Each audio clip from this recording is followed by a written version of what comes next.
Yes, like in the case of reactor, we initially we simulated one reactor in which we provided the conversion, and irrespective of the size of the reactor, that particular reactor model gave us the required conversion. So in the same way, there is a shortcut distillation column design which is possible using this particular model, that is DSTW model. So basically you can say that कि DSTW model जो है ये displacement column के design का एक shortcut technique है, ठीक है। It will not give you a proper insight, ये आपको एक प्रॉपर इंसाइट नहीं देगा, बट हाँ, डिपेंडिंग ऑन द रिकवरीज और the depending on the purities that you will assign, it will be giving you certain amount of separation, ठीक है। अगर आपने कोई भी कंपोनेंट डिस्टिलेशन कॉलम में फीड किया और आप ये कह रहे हो कि मेरे टॉप प्रोडक्ट में 98% रिकवरी होनी चाहिए, मेरे बॉटम प्रोडक्ट में 2% की रिकवरी होनी चाहिए, so based on these statistics that you have provided, this particular model will simulate and will give you results accordingly. Okay, तो यहाँ तक क्लियर है कि DSTW मॉडल क्या करता है? Yes, sir.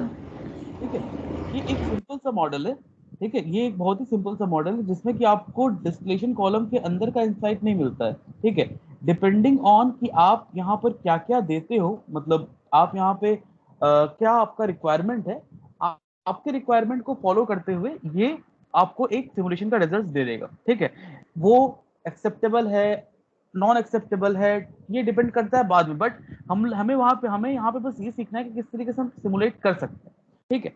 So moving ahead, ये तो आप सभी लोगों को पता है क्या है क्या नहीं है। तो ये पहला प्रॉब्लम स्टेटमेंट है, ठीक है। आज के लेक्चर का पहला प्रॉब्लम स्टेटमेंट ये है कि हमें एक बाइनरी डिस्टिलेशन कॉलम डिजाइन करना है यूजिंग दैट DSTW मॉडल, ठीक है, जहां पे कि आपका जो फीड है वो मिथानॉल और वाटर है, कंसिस्टिंग ऑफ 36.88% और वाटर ऑफ 63.28%। ये यहाँ पे मैं यहाँ पे वेट परसेंट में मेंशन करना भूल गया हूँ, तो यहाँ पे आप वेट परसेंटेज से काउंट करना, मैं इसे एडिट कर दूंगा, ठीक है। Then the feed flow rate is 120,000 pound per hour, pressure is of 18 psi, this is your feed flow rate, that is the feed conditions is specified over here. The pressure is 18 psi, it is a saturated liquid, the reflux ratio is 1.3 times of R minimum, okay, and the designed recovery of methanol and water in the distillate stream is 98% and 1% respectively. And at last, we have been asked to perform the sensitivity analysis on the number of stages as a function of reflux ratio, range from 4 to 15, and plot the results. Okay, so not that tough, it's very easy, let me tell you. So one thing which is very much important over here is that the desired of recovery of methanol and water in the distillate stream is 98% and 1%. Okay, so let me take you to the Aspen. So we have two component over here. Is my Aspen UI visible to everyone? Yes, sir. Okay. Yes, So sir. we do have two components over here. One is your methanol and second is your water. Water. So this is all about the components that we have. We will press next, and for the time being, I will be selecting Chauceder. I will press next, and I will go to simulation environment. So once I go to simulation environment, in the model palette, I can see columns. Okay, in the model palette, I can see columns. And in columns, I can see there are various number of models which are available over here with us. But for the time being, we will be focusing on DSTW. So once you take your cursor to this particular model, you can see something is appearing like shortcut distillation design using the Win Underwood Gilliland method. Is it visible to you all? Yes, sir. Yes, sir. Yes, So sir. once you take your cursor to this particular model, you will be seeing this particular option like DSTW is shortcut distillation design using the Win Underwood Gilliland method. So basically, three techniques are used to model this thing, to model this particular DSTW model. So if I will tell you that what specifically these three methods do, that is, one is Win method, one is Underwood method, and one is Gilliland method. Okay, so just take a note of this thing. Win method is used to estimate the minimum number of stages. Okay, among these three methods, Win method is used to estimate the minimum number of stages in distillation column. Okay, second, Underwood method is used to calculate minimum reflux ratio. The second one, which is Underwood, it is used to calculate minimum reflux ratio. And Gilliland method is used to relate the actual number of stages and reflux ratio. Okay, that's why it has been said that this particular model is a shortcut distillation model, which is designed using these three methods. First is your Wien method, second is your Underwood method, and third is your Gilliland method. Your Wien method is used to calculate the minimum number of stages. Then your Underwood method is used to calculate the minimum reflux ratio, and the Gilliland method is used to relate the actual number of stages with your reflux ratio. Clear? Yes, Clear? Yes, sir. sir. Yes, sir. Yes. Okay. So I hope कि आपको discussion का तो fundamentals पता ही होगा, क्या होता है क्या नहीं होता है, किस प्रिंसिपल पे डिस्कशन कॉलम काम करता है? Relative volatility. Relative volatility. वो होता क्या है? सर मतलब कि किसी कंपोनेंट का मतलब कि वो कितने उस पे मतलब वेपराइज हो रहा है एज कंपेयर टू अदर. इसका मतलब क्या है? सर हाउ मतलब वुड वो यू एक्सप्लेन? कितना उसका वो कितना वॉलेटाइल है एज कंपेयर टू अदर, कितना मैं ज्यादा तो वॉलेटाइल वोलेटिलिटी है. का ही मतलब मैंने पूछा है. तो एक तरीके से आप इन सिंपल वर्ड्स कैसे एक्सप्लेन करोगे इसे? तो सेपरेट कितनी जल्दी हो जा रहा है कोई दूसरे दो मिक्सचर्स में, कोई जल्दी एवोपरेट दोनों में कौन हो जा रहा है अलग. किसका बॉइलिंग पॉइंट कम है इसका. जिसका बॉइलिंग पॉइंट कम होगा वो ज्यादा क्या होगा? वोलेटाइल होगा. Yes sir. Yes, sir. ठीक है. तो आई होप कि सभी को ये डिस्कशन कॉलम के कुछ बेसिक्स जो है वो पता होने चाहिए, सो दैट कि आप जब प्रोफाइल की स्टडी कर रहे हो, सो दैट कि आप जब टेम्परेचर प्रोफाइल की स्टडी कर रहे हो तो आप वो चीजें विजुअलाइज कर पाओ कि हाँ ऐसा होता है, ऐसा ही होना चाहिए. ठीक है. Okay, what is the function of reboiler in distillation column? Sir rate provide करता है. सर रेट प्रोवाइड करवाने के लिए.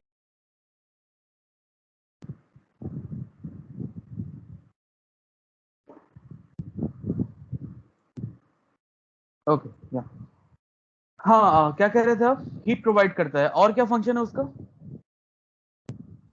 सर स्टीम और सर एक स्टेज मतलब स्टेज का भी काम करता है. एक पार्शियल अगर रिबॉयलर है तो वह स्टेज का भी काम करेगा.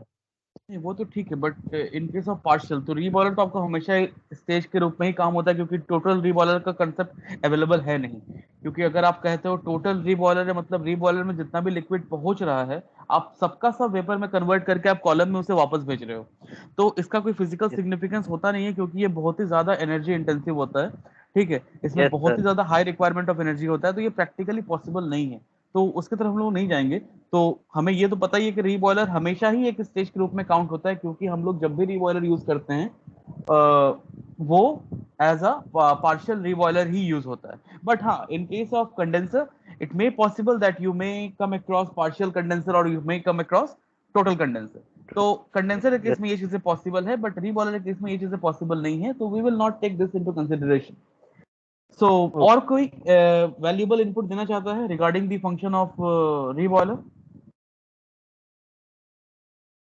Sir sir rate steam generation sir वही हो गया. ठीक है सर. स्टीम जनरेशन से होता क्या है कॉलम के अंदर? सर सब कंपोनेंट रिबॉयलर उसी ये से सेपरेट होते हैं ना. अगर रिबॉयलर ये कंपोनेंट उससे कैसे सर सेपरेट होने? सर वो तो हीट नहीं कंपोनेंट. देंगे तो फिर उसका मतलब नहीं नहीं, कैसे हीट रेस देने की करेगा. बात अलग है और स्टीम देने की बात अलग है. सर स्टीम जनरेशन करता है मतलब सर रिबॉयलर ये एक प्योरिटी डिवाइस है. प्योरिटी बढ़ता है ना, मतलब कि अगर हम पूरा का पूरा फीड जो हमारा हमारा बॉटम अच्छा, प्रोडक्ट आ रहा है उसको डिस्टिलेशन कॉलम में निकाल प्रेशर लेंगे. कैसे मेंटेन करते हैं? सही यही मतलब जो सर रिफ्लेक्स स्ट्रीम आती है और जो सर मतलब रिबॉयलर के थ्रू जाता है उसके थ्रू ही करते हैं. आप रिफ्लक्स से प्रेशर मेंटेन कर सकते हो? सर मतलब कितना देना है ऐसा मेजर नहीं कर सकते, नहीं बट नहीं, कंट्रोल कंट्रोल कर सकते हैं. हाँ सर कर सकते हैं. कैसे कर सकते हैं?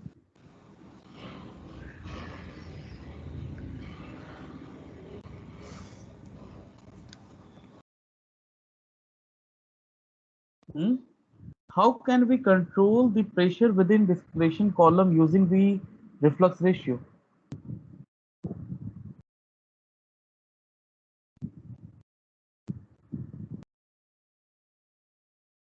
ऐसा कुछ तो पढ़ा नहीं है सर। नहीं पढ़ा है, क्योंकि ऐसा होता नहीं है। डिस्टिलेशन ये कॉलम में हम प्रेशर कंट्रोल करते हैं यूजिंग द रीबॉयलर, और रीबॉयलर का सिर्फ हीट प्रोवाइड करना ही एक फंक्शन नहीं है। The most important function is pressure fillers.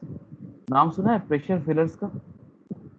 Sir ये यस जी क्या? Sir. Okay thank you sir. तो यस सर। आपके जो रीबॉयलर्स होते हैं ना, वो प्रेशर फिलर्स होते हैं, ठीक है। तो आपके कॉलम में जो भी प्रेशर मेंटेन होता है वो रीबॉयलर के थ्रू ही मेंटेन होता है, क्योंकि रीबॉयलर से हम लोग डायरेक्टली वेपर को कॉलम के अंदर डालते हैं, ठीक है। और उसी वेपर के कारण कॉलम के अंदर का प्रेशर जो है वो मेंटेन होता है। Is it clear? Yes sir. तो ओके सर। फंडामेंटल्स को याद रखिएगा, ठीक है। फंडामेंटल्स को मतलब भूलिएगा मत, फंडामेंटल्स आर वेरी इंपॉर्टेंट, क्योंकि हम लोग यहाँ पे सिमुलेशन कर रहे होते हैं। तो देखो, इक्वेशन बेस्ड सिमुलेशन करने में और एस्पेन को यूज करने में फर्क यही है। अगर हम किसी, जैसे हम मैटलैब का अगर हम लोग यूज करते हैं किसी भी डिस्क्रिप्शन कॉलम या अलावा, इसके अलावा कोई सी भी और कॉलम के सिमुलेशन के लिए, तो हमें हमारे पास वहां पे हमारे सामने इक्वेशंस होती है, ठीक है, जिसको कि हमें सिमुलेट करना होता है। तो जब हम इक्वेशंस के साथ डील करते हैं ना, तो हमें इक्वेशंस एक अंडरस्टैंडिंग देता है कि भाई क्या हो रहा है क्या नहीं हो रहा है। तो वहां पे आपका पिक्चराइजेशन काफी क्लियर कट होता है। But when you are using Aspen Plus, it will ask you certain number of things कि भाई मुझे ये बताओ, ये बताओ, ये बताओ, and I will perform the job. But until and unless you have a very clear cut idea about what's exactly the concept is, you will not be able to provide that particular data. Okay, and if you are not in a position to provide all those data, you will not be able to simulate this particular thing, or whether you will be able to simulate but the results would be totally incorrect. Okay, so understanding of the concept and the understanding of the model becomes very important once you are going to use it. So just have an eye on this particular thing and just keep this thing in mind that I'm going to have a very good idea about the model that I'm going to use, and whatever problem that has been assigned to you, uh, it will assist you. The understanding of the model will assist you to predict the behavior or the predict the nature of the result that you are going to obtain. Okay, so okay, we will not go more into detail and we will just start to simulate this particular column. So this is your DSTWU model, and we are here to simulate this particular thing. And what we want, what we have with us, we have that we have a feed. Now I will be adding the material streams. We have one feed, we have one top product, and we have one bottom. Okay. Sir hello sir. हाँ बताइए बताइए। सही, ये जो red stream आता है उसको मतलब मेंशन करना जरूरी होता है ना? सिर्फ हाँ, ब्लू वाले को इतना मेंशन करना मतलब जरूरी नहीं जरूरी होता। नहीं होता, वो ऑप्शनल होता है। हाँ, बट सर मतलब ये कई बार बनता नहीं है स्ट्रीम, मतलब कि स्ट्रीम बन जाएगा बट वो रेड साइन कभी हटता नहीं है, ऐसा होता है। तो फिर वो मतलब आगे प्रोसीड नहीं होता है। क्यों नहीं हटता? मेरे से तो हट गया। हाँ सर सर, वो इसमें हट गया। तुम उधर उस पे मतलब जैसे पहले उस पे फर्स्ट स्ट्रीम उसी को बनाना होता है, रेड स्ट्रीम को, तब हटता है वो। हाँ सर, वैसे किया था मतलब मैंने तो, पर मेरा कई बार हटता नहीं है, मैं चलो बनाती मैं हूँ ना दिखाता तो हूँ फिर से करके, देखो इसे मैंने डिलीट किया, ठीक है। सब। नहीं, स्ट्रीम्स को आप कहाँ से होल्ड करके करते हो, क्या करते हो? देखो यहाँ पे रेड सर दिख रहा है मतलब मुझे, यहाँ पे मैंने रेड दिख रहा है, यहाँ पे रेड दिख रहा है। CSTR का किया था तो CSTR में मैं कनेक्ट करी थी तो वो रेड हट ही नहीं रहा था। नहीं तो अगर रेड नहीं हट रहा है इसका मतलब आपने ठीक से कनेक्ट नहीं किया है, ठीक है। आप मान लो यहाँ से यहाँ कर दो, ठीक है। मैंने यहाँ कर दिया, रेड हटा यहाँ पे? नहीं हटा। इसका मतलब मेरा जो 4th नंबर स्ट्रीम है, that particular stream is not connected to the column, ठीक है। और आपका जब स्ट्रीम कॉलम से कनेक्ट हो जाएगा तो रेड वाला ऑटोमेटिकली हट जाएगा, ठीक है। जैसे कि देखो मैंने यहाँ से रेड से स्टार्ट किया, ठीक है। यहाँ पे देखो कलर चेंज भी हो रहा है, ब्लू ब्लू हो जा रहा है, देख रहे हो। तो यहाँ से मैं खींचा, इसे वापस यहाँ पे ले आया, तो that red colour is gone. Okay, यहाँ से मैं खींचा, यहाँ पे लेकर गया, रेड ऑप्शन इज गॉन, यहाँ पे भी नहीं है, यहाँ पे भी नहीं है। तो अगर आपको रेड दिख रहा है, इसका मतलब आपने जो स्ट्रीम ऐड की है वो आपके कॉलम से या किसी भी यूनिट ऑपरेशन से वो वहां पर कनेक्ट नहीं हुई है। ठीक है, याद रखिएगा। तो इन सब चीजों को थोड़ा ध्यान देना कि आपका कनेक्शन प्रॉपर हो। ठीक है, चलो यहाँ पे मैं फीड आ रहा है मेरा। ठीक है, this is my top product, this is my top product and this is my bottom product, bottom product. ठीक है, सो हमने अपना जो फ्लो शीट था वो बना लिया है। ठीक है, we will press next, and once we press next, since we are dealing with a rate based model, so only the data regarding the input is required. So that's why Aspen is asking about us about the input data. So what we have with us, let me see, we have that the feed is of 120,000 pound per hour, the pressure is 18 psi and it is saturated liquid. So no data regarding temperature is given. So the vapor fraction is 0 since it is saturated liquid. The pressure is 18 psi. I will convert the conversion the units to English so that this conversion to psi, and this is your 18 psi. And total flow rate is of mass basis is in pound per hour. So sir it is one. इसमें PSI A और PSI दोनों होता है ना, तो PSI नहीं लेंगे? PSI ही ले लो, क्या दिक्कत है, PSI ही ले लो, ऑल्दो उसमें में बहुत ज्यादा फर्क होता नहीं है। ठीक है, चलो यहाँ पे क्या होगा, यहाँ पे बोला गया है मास फ्रैक्शन जो है वो क्योंकि मैंने कहा था कि वो आप उसे मास फ्रैक्शन के रूप में देखोगे तो 36.8 आपका मिथानोल है और देन 63.2 आपका 63.2 आपका वाटर है। So the total is of 1। तो ये हमारा फीड का डेटा हो गया। I will press next. Now we are asked about the column. तो यहाँ पर नंबर ऑफ स्टेजेस वगैरह के बारे में कोई डेटा दिया हुआ नहीं है, बट रिफ्लक्स रेशियो के फॉर्मेट में यहाँ पे डेटा दिया हुआ है। तो हमें यहाँ पे रिफ्लक्स रेशियो मतलब यहाँ पे आप दोनों में से किसी एक को आपको स्पेसिफाई करना होता है, क्योंकि ये जो है एक रेट बेस्ड मॉडल है। ठीक है, तो आप अगर नंबर ऑफ स्टेजेस या रिफ्लक्स रेशियो में से कोई भी एक प्रोवाइड करते हो, ठीक है, और आपका इंपॉर्टेंट ये वाला फैक्टर है कि आप यहाँ पे की कंपोनेंट रिकवरीज क्या देते हो। ठीक है, मतलब आप अपने कॉलम को किस किस कंपोनेंट को प्रेफरेंशियली रिकवर करने को कह रहे हो। तो depending on that one of these would be calculated. मतलब आपने अगर रिफ्लक्स रेशियो दिया होगा तो नंबर ऑफ स्टेज कैलकुलेट किया जाएगा, और अगर नंबर ऑफ स्टेज आपने दिया होगा तो रिफ्लक्स रेशियो आपको ऑटोमेटिकली कैलकुलेट होगा। ठीक है, यहां तक क्लियर है? Yes sir. ठीक है, तो यहाँ पे हमारे पास क्या है, रिफ्लक्स रेशियो है। ठीक है, रिफ्लक्स रेशियो है। रिफ्लक्स रेशियो भी कैसे है, 1.3 टाइम्स ऑफ आर मिनिमम। तो यहाँ पर आप एक चीज याद रखना, ठीक है, रिफ्लक्स रेशियो जो यहाँ पे देने का तरीका है वो थोड़ा सा अलग है। अब अलग क्यों है, अगर रिफ्लक्स रेशियो की वैल्यू आप 0 से ज्यादा देते हो, ठीक है, ध्यान से सुनना, अगर रिफ्लक्स रेशियो की वैल्यू आप 0 से ज्यादा दे रहे हो, that means you are providing the data for actual reflux ratio. ठीक है, बट हमारे पास यहाँ पर एक्चुअल रिफ्लक्स रेशियो नहीं है, हमारे पास यहाँ पे in terms of R minimum दिया हुआ है। That means the actual reflux ratio is 1.3 times that of the minimum reflux ratio, but we don't know the minimum reflux ratio। ठीक है, तो इन दैट केस किस तरह से डेटा दिया जाता है, यहाँ पे -1.3 लिखना पड़ेगा। ठीक है, सो दैट कि यहाँ पर ये ऑटोमेटिकली लेगा कि जो रिफ्लक्स रेशियो है वो 1.3 टाइम्स ऑफ आर मिनिमम है। ठीक है, याद रखिएगा इस चीज को। अगर यहाँ पे अगर 2 होता तो यहाँ पे -2 लिखते हैं हम लोग, अगर यहाँ पे 2 होता that is 2 into R minimum, तो यहाँ पे हम लोग -2। ठीक है, और इसकी वैल्यू हम लोग पॉजिटिव दे, इसका मतलब क्या होता है, इसकी वैल्यू अगर हम लोग पॉजिटिव प्रोवाइड करते हैं तो इसका मतलब ये होता है you are providing the data for actual reflux ratio. ठीक है, चलिए अब हम लोग की कंपोनेंट रिकवरीज की बात करते हैं। तो की कंपोनेंट रिकवरीज में आपका जो है ये हम लोग देखो डिस्टिलेट के टर्म्स में लिखते हैं। आप जैसे यहाँ पे कंपोनेंट सेलेक्ट करते हो तो मिथानॉल, ठीक है, आप रिकवरीज के पास जैसे ही अपने कर्सर को ले जाते हो तो यहाँ पे देखो क्या लिखा हुआ है साफ साफ, recovery of light component in distillate. ठीक है, मतलब डिस्टिलेट के टर्म्स में ही इसे डिफाइन होना होता है। आप अगर यहाँ पे आओ तो यहाँ पे भी आप देख सकते हो recovery of heavy component in distillate. ठीक है, मतलब whatever recoveries we are going to provide that in terms of distillate stream, कि डिस्टिलेट स्ट्रीम में हमें कैसा क्या चाहिए। ठीक है, तो डिस्टिलेट स्ट्रीम में हमें मिथानॉल की रिकवरी 98% चाहिए, और डिस्टिलेट स्ट्रीम में ही हमें वाटर की रिकवरी 1% चाहिए, ठीक है।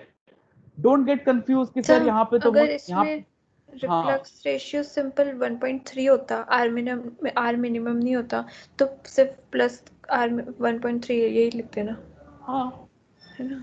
ठीक है। 0 से पॉजिटिव कुछ भी हो, यहाँ पे 3.48 हो, 2.97 हो, कुछ भी हो, if it is directly given the value of reflux ratio, you have to provide it that only in the positive quantity. But once you are given in terms of R minimum and we don't know the value of R minimum, so we have to provide in this format. Clear? Clear? Yes, sir. Okay. So what I was saying that we have to define the key component recoveries. Okay. So it has been provided that the desired recovery of methanol and water in the distillate stream is 98% and 1% respectively. That means whatever methanol is entering the column, I want 98% of that thing to be in distillate state.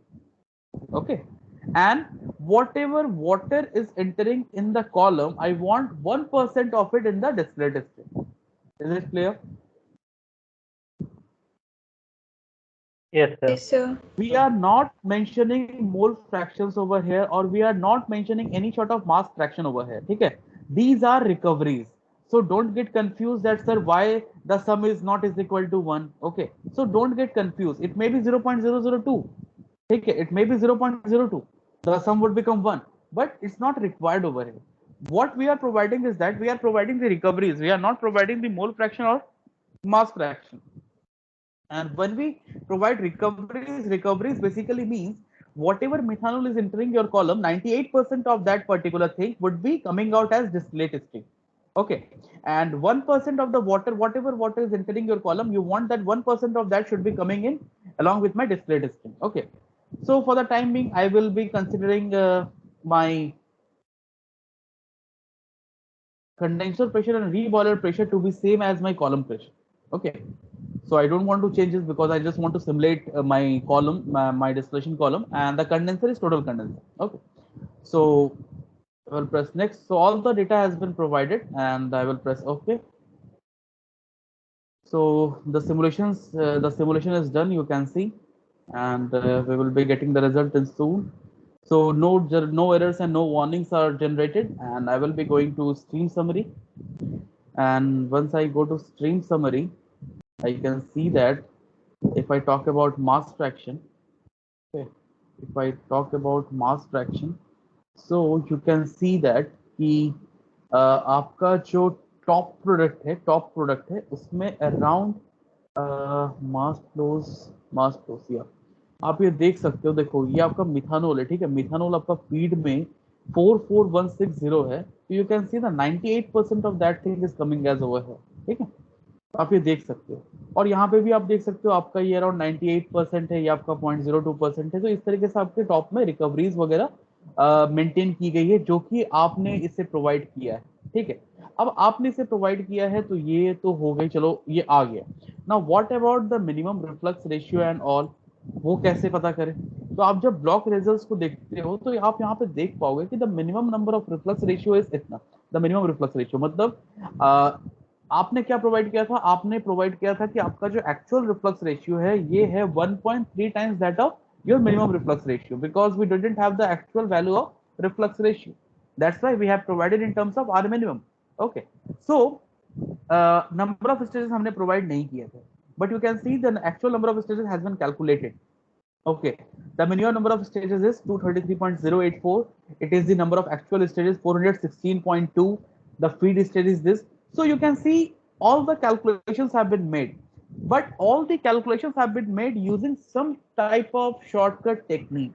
That's why I would say the quality of the result would not be good in this case. Okay, because it's just a shortcut technique and it will just give you an overview of the concept कि distillation होता क्या है, करते कैसे हैं, सब column से मतलब हमारे जो कंपोनेंट्स है वो सेपरेट कैसे होते हैं, but although this things will not be practically feasible, तो हमें बस ये एक आइडिया देता है, ठीक है। तो आप यहाँ पे देख पा रहे होगे कि हमने यहाँ पे मिनिमम रिफ्लक्स रेशियो का या एक्चुअल रिफ्लक्स रेशियो के लिए एक एक रीजन यहाँ पे हमने प्रोवाइड किया था, that is 1.3 of that of R minimum, but number of stages जो है ये ऑटोमेटिकली कैलकुलेटेड होकर हमारे पास आए हैं, ठीक है।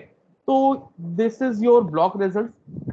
तो हमें अब क्या करना है, हमें अब करना ये है कि इसके आगे भी हमारे पास एक काम है।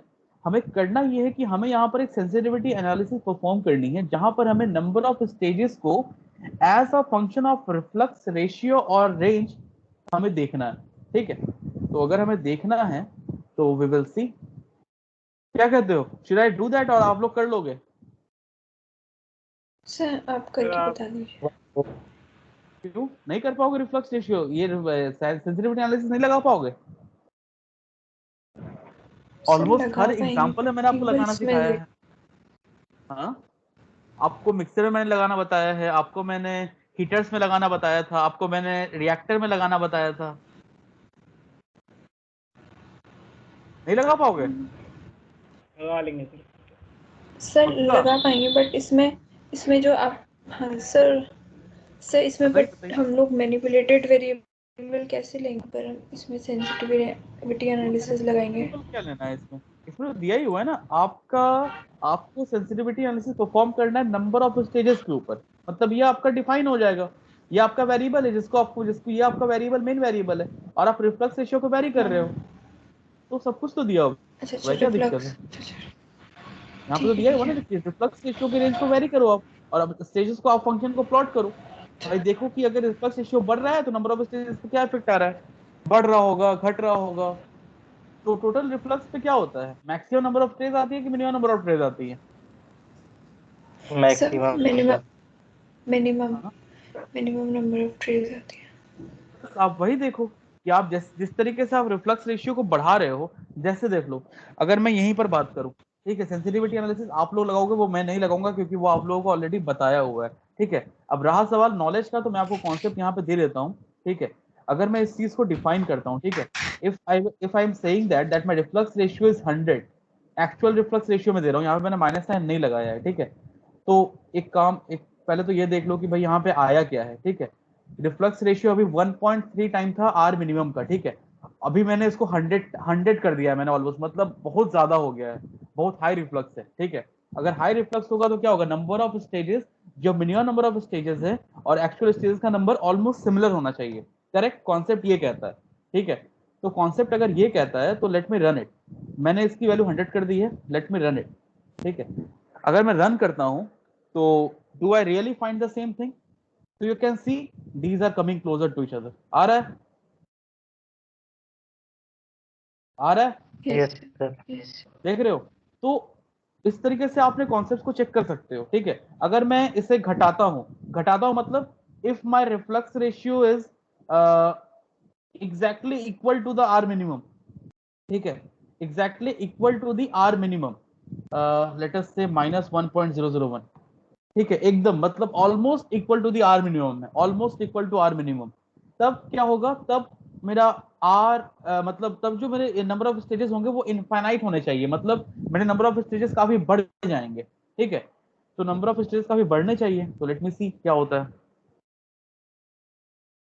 Results are available and you can see look at the number of minimum stages and look at the actual number of stages. देख रहे हो? Yes sir. दिख रहा है? तो this is your concept verification कि एग्जैक्टली भी यही हो रहा है। हमने जो फंडामेंटली पढ़ा है यहाँ पे हम वही चीजें देख पा रहे हैं, ठीक है।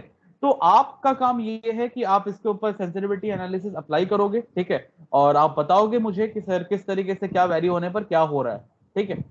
So for the time being मैं आपको सेंसिटिविटी एनालिसिस लगाना नहीं सिखाऊंगा क्योंकि वो मैं आपको ऑलरेडी सिखा चुका हूँ, and that thing is not that much difficult. Sensitivity में आप लोग जाओगे, यहाँ पर आप न्यू करके यहाँ पे आप एड अप करोगे, ठीक है, यहाँ पर आप चीजों को एडअप करोगे।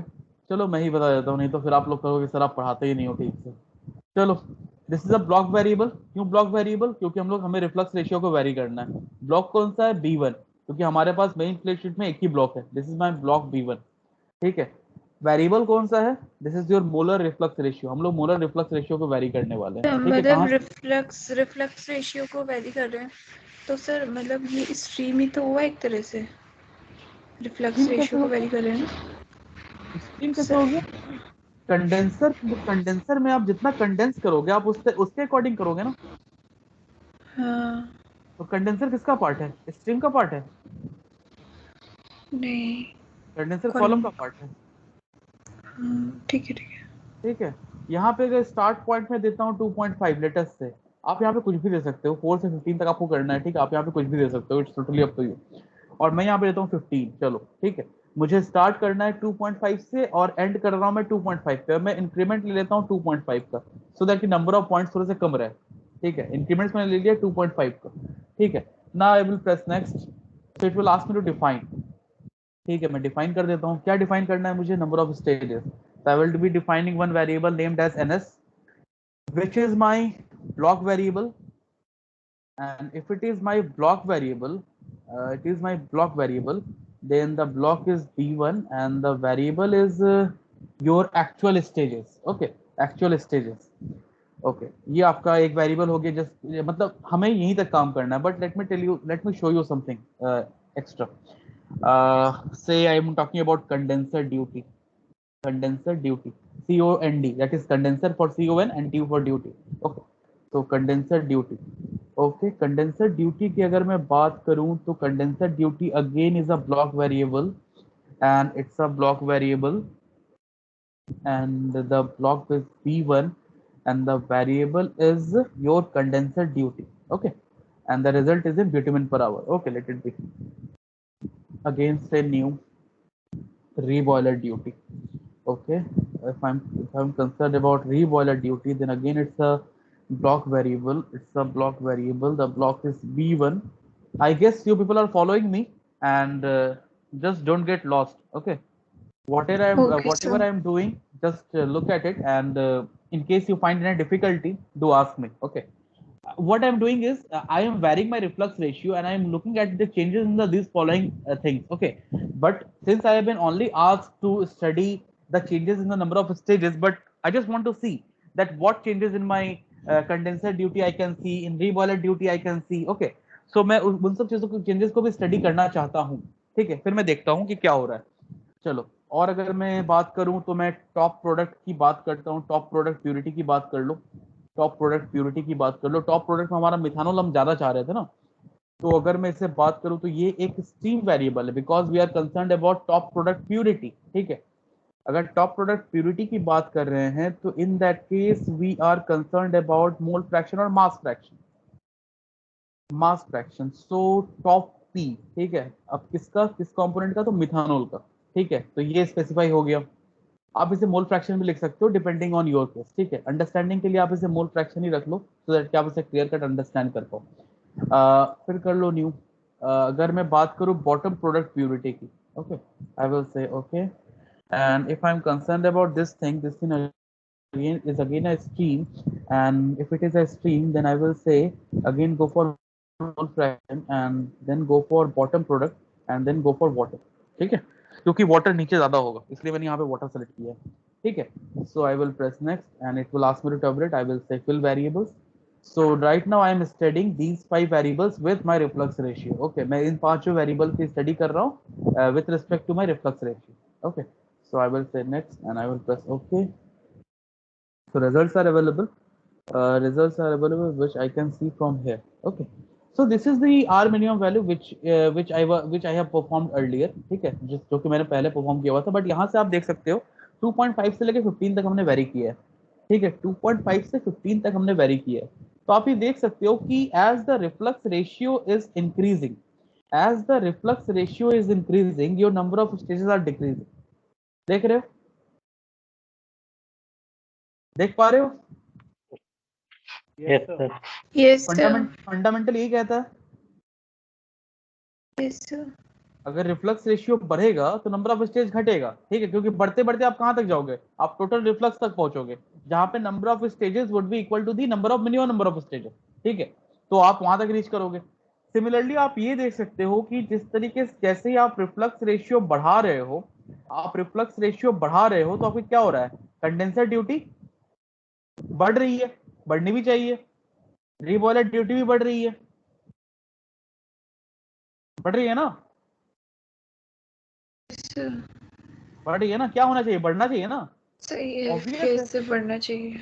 बढ़ना चाहिए। अगर आप रिफ्लक्स इंक्रीज कर रहे हो, रिफ्लक्स इंक्रीज करने का मतलब क्या, आप ज्यादा से ज्यादा लिक्विड अंदर भेज रहे हो।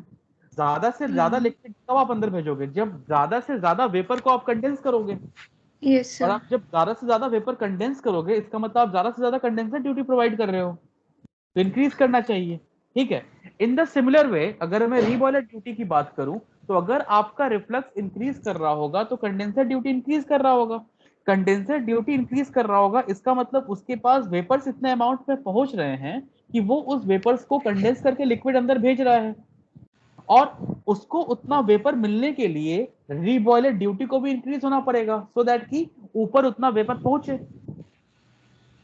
Clear? Yes yes sir. Yes conceptually clear distillation column क्या है क्या नहीं है? सर। हाँ ठीक है। Yes. तो ये है आपका ऑल अबाउट डिस्टिलेशन कॉलम की DSTWU का सिमुलेशन हम लोग इस तरीके से कर सकते हैं। सर, एंड आई बट इसमें हाँ सर बताइए। इसमें टॉप प्रोडक्ट प्योरिटी और बॉटम प्रोडक्ट प्योरिटी में तो कांस्टेंट है, कोई। हाँ कांस्टेंट। हाँ तो क्योंकि क्यों क्यों कांस्टेंट है, क्योंकि मैंने क्या कहा था, क्योंकि ये आपका रेट बेस्ड मॉडल है, ये हमारा डिजायर्ड थिंग है। हमने यहाँ पे 98% रिकवरी और 1% रिकवरी फिक्स की हुई है, किया हुआ था ना। हाँ हमने जब मॉडल को सिमुलेट किया था तो हमने ये फिक्स किया था कि भाई सेपरेशन जो भी हो, वो 98% हमें टॉप प्रोडक्ट में रिकवरी चाहिए मिथानॉल की, और 1% रिकवरी चाहिए हमें वाटर की। तो उसी के अकॉर्डिंग ये आएगा, और ये कांस्टेंट ही होगा। क्यों कांस्टेंट होगा? क्योंकि हम एक रेट बेस्ड मॉडल कर रहे हैं जहां पे हमारा परफॉर्मेंस फिक्स किया हुआ है।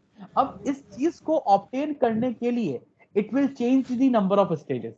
अदरवाइज देखो, वाइटल क्या होता है, इंपॉर्टेंट क्या होता है, इंपॉर्टेंट ये होता है कि अगर एक बार कॉलम डिजाइन हो चुका होता है तो हम वहां पे नंबर ऑफ स्टेजेस चेंज नहीं करते हैं। क्यों नहीं करते हैं? क्योंकि स्टेजेस बढ़ाना घटाना, these are very costly things. Correct.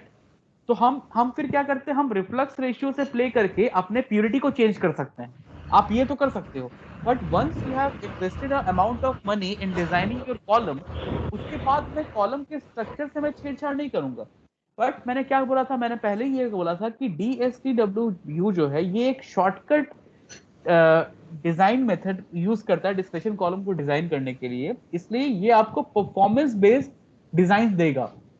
तो ये क्या करता है, ये आपके रिफ्लक्स रेशियो को चेंज करते हुए ये आपके स्ट्रक्चर को ही चेंज कर देता है, जो कि कॉस्ट इफेक्टिव नहीं होता है, बट आपका परफॉर्मेंस जो है वो फिक्स रहेगा। तो यहाँ पे हम देख पा रहे हैं वही कि हमारा जो परफॉर्मेंस था वो फिक्स था। किसी का माइक ऑन है शायद, I guess.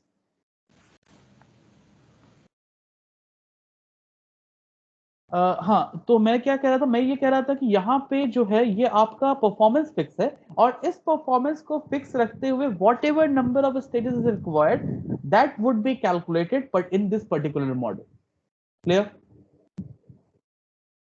Sir, but Yes, sir. इसमें 98% तो आया नहीं है ना प्योरिटी टॉप प्रोडक्ट का, ये मोल 96। परसेंट है, ये मोल परसेंट है, हमने वहां पे वेट परसेंट में किया था। अच्छा अच्छा, तो ठीक है ठीक डोंट है। गेट कंफ्यूज, ठीक है? ये वेट, ये मोल परसेंट है।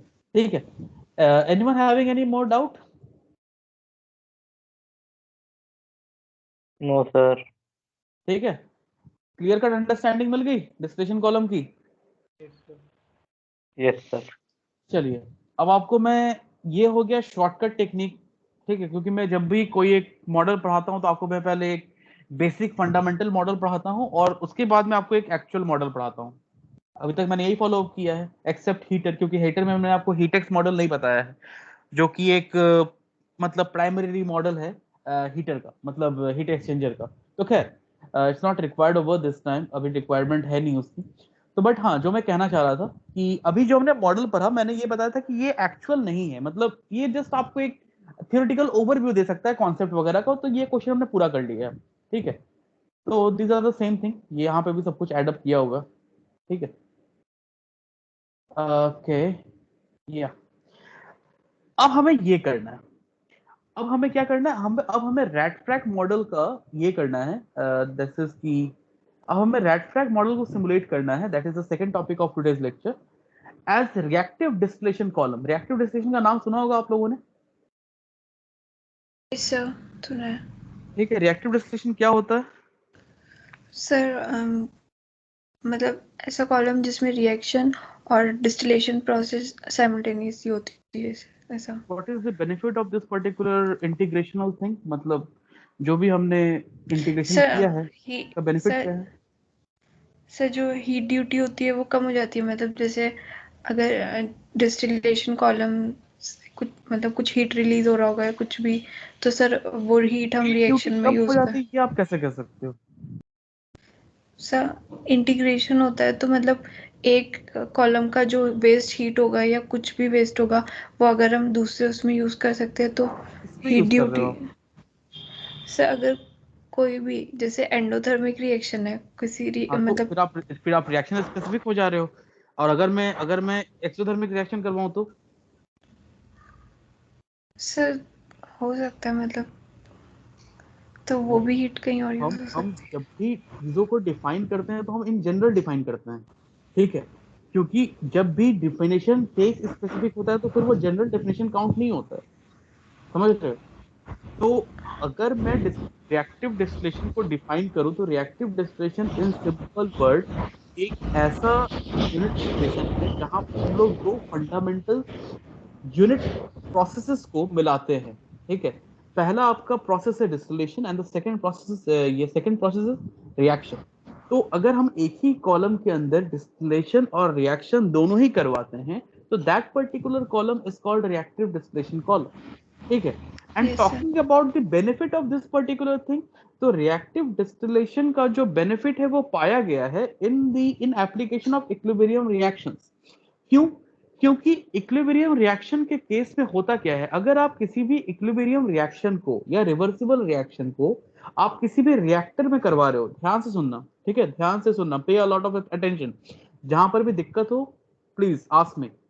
मैं ये कह रहा हूं कि अगर मान लो आप इक्विलिब्रियम रिएक्शन को एक किसी भी रिएक्टर में करवा रहे हो, it doesn't matter if it is a CSTR, if it is a PFR, I am not concern about that.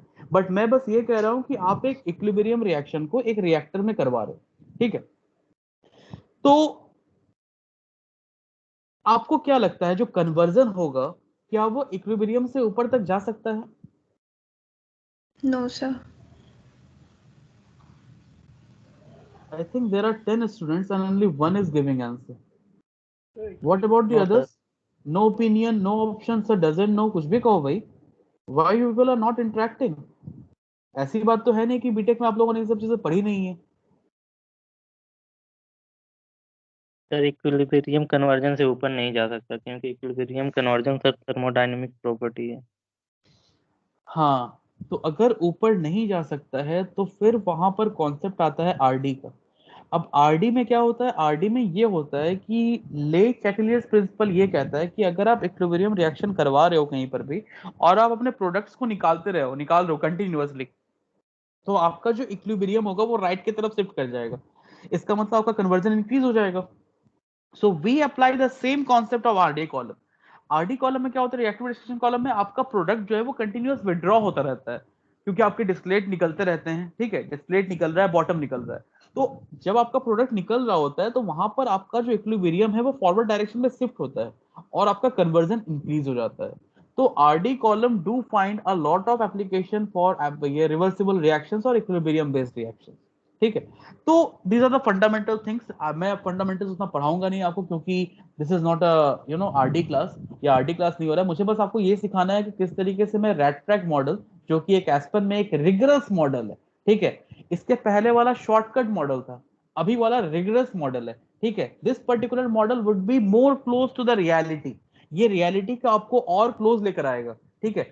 And that particular thing which I have just told you, that DSTWU model, it's far from reality. वो reality से बहुत दूर है। But RATTRAC model is a rigorous model. ये rigorous algorithm को use करता है खुद को simulate करने के लिए, और ये this particular model is very much close to the reality, ठीक है?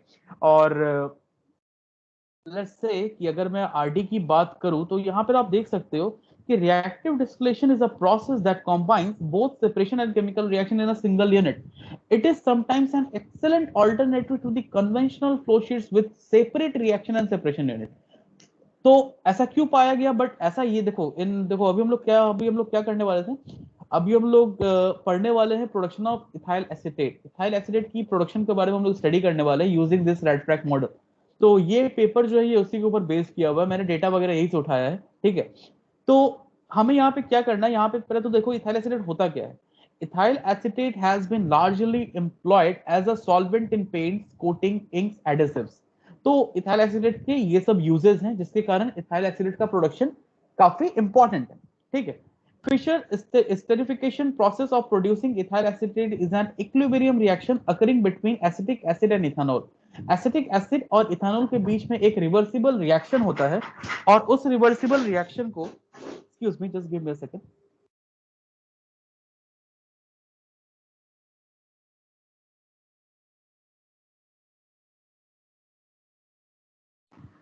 Yeah, what I was saying that the Fischer esterification process of producing ethyl acetate is an equilibrium reaction occurring between acetic acid and ethanol.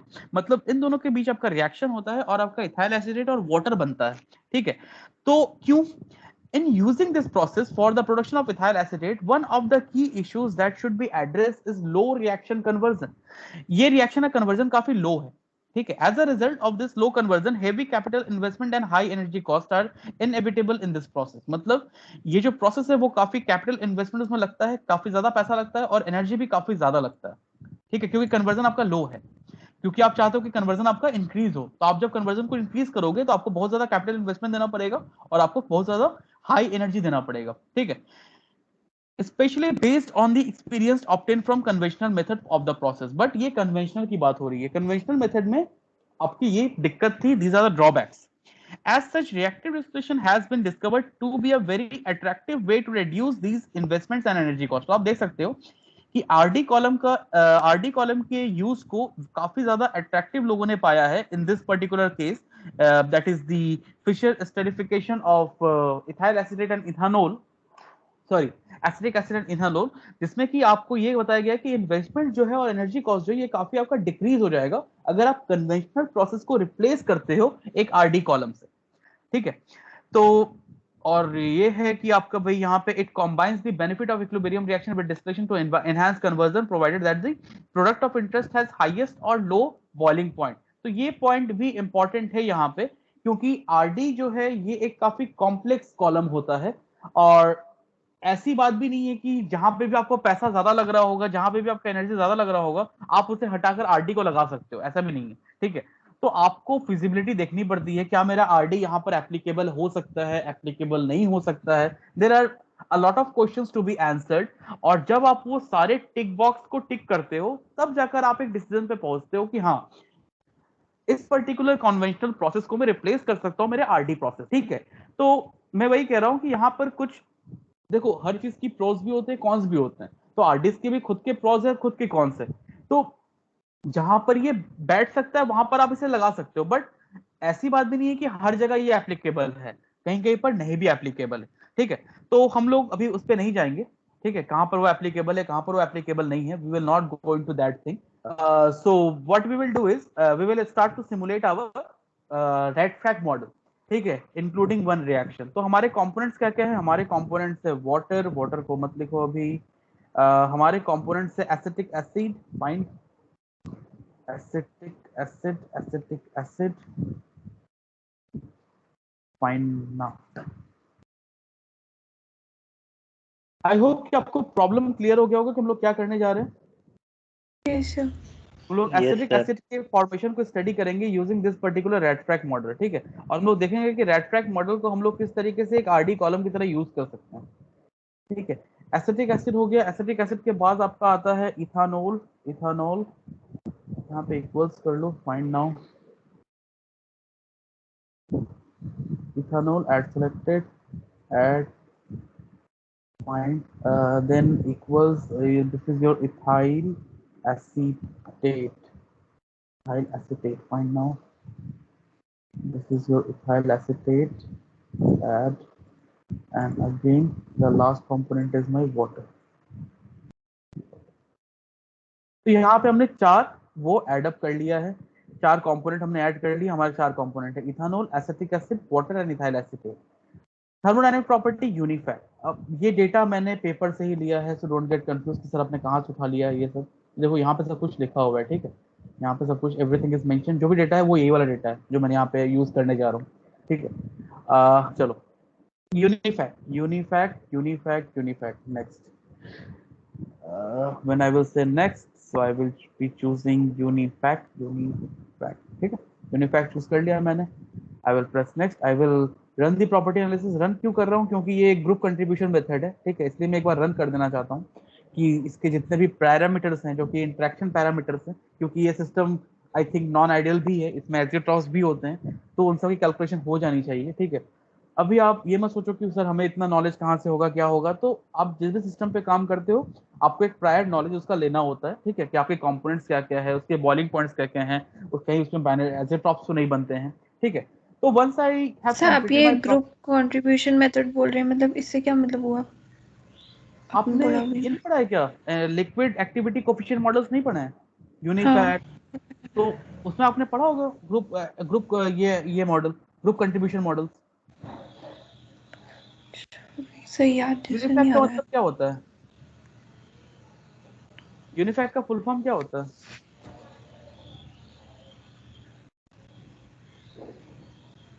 Universal something, ये functional group होता है ना वो. मैं भी exactly भूल रहा हूँ, मैंने ऑलरेडी इसकी स्टडी कर रखी है. यूनिफैक्ट का फुल फॉर्म क्या होता है? यूनिफैक्ट का फुल फॉर्म होता है फंक्शनल ग्रुप एक्टिविटी कोफिशिएंट, ठीक है. ठीक है, ये आपके फंक्शनल ग्रुप के एक्टिविटी कोफिशिएंट्स के बारे में बताता है. दैट्स व्हाई आई सेड ये एक ग्रुप कंट्रीब्यूशन मेथड है. तो होता ये है कि बेसिकली देखो यहाँ पे ये चीजें डिस्कस करनी चाहिए नहीं, क्योंकि ये प्योरली थर्मोडायनेमिक्स है. और आपको मैं एक मोटे मोटे शब्दों में कह देता हूँ, मतलब मोटा मोटी आपको मैं एक ओवरव्यू देता हूँ होता क्या है. आपका कोई भी मिक्सचर है, तो लिक्विड सॉल्यूशन है, ठीक है, वहां पर आपके कंपोनेंट्स प्रेजेंट होते हैं. जैसे अगर मैं इसी पर्टिकुलर सिस्टम की बात करूं, तो मेरे पास अल्कोहल है, मेरे पास एसिड है, मेरे पास वाटर है, मेरे पास एसिटेट है, ठीक है. तो यहाँ पे आप देख रहे हो फंक्शनल ग्रुप अल्कोहल प्रेजेंट है, एसिड कार्बोक्सिलिक एसिड प्रेजेंट है, फिर यहाँ पे एसिटेट भी प्रेजेंट है. तो ये सब ग्रुप्स जब प्रेजेंट होते हैं ना, तो इनका एक लिक्विड सॉल्यूशन में इंटरेक्शन होता है. मतलब किस तरीके से ये एक दूसरे के साथ इंटरेक्ट करते हैं, ठीक है. तो एक दूसरे के साथ जो इनका इंटरेक्शन होता है, या ये जिस फंक्शनल ग्रुप को फंक्शनल ग्रुप के फैमिली को ये लोग रिजेंबल कर रहे हैं, उस पर्टिकुलर फंक्शनल ग्रुप का क्या इफेक्ट होता है, कैसा इंटरेक्ट करता है, तो इन सब के स्टडी को हम लोग एक ग्रुप कंट्रीब्यूशन के स्टडी से स्टडी कर सकते हैं, ठीक है, ग्रुप कंट्रीब्यूशन मेथड्स की स्टडी से. तो basically there are two methods जो कि ग्रुप कंट्रीब्यूशन मेथड पे फॉलो अप करते हैं, and these two are UNIQUAC and UNIFAC, ठीक है.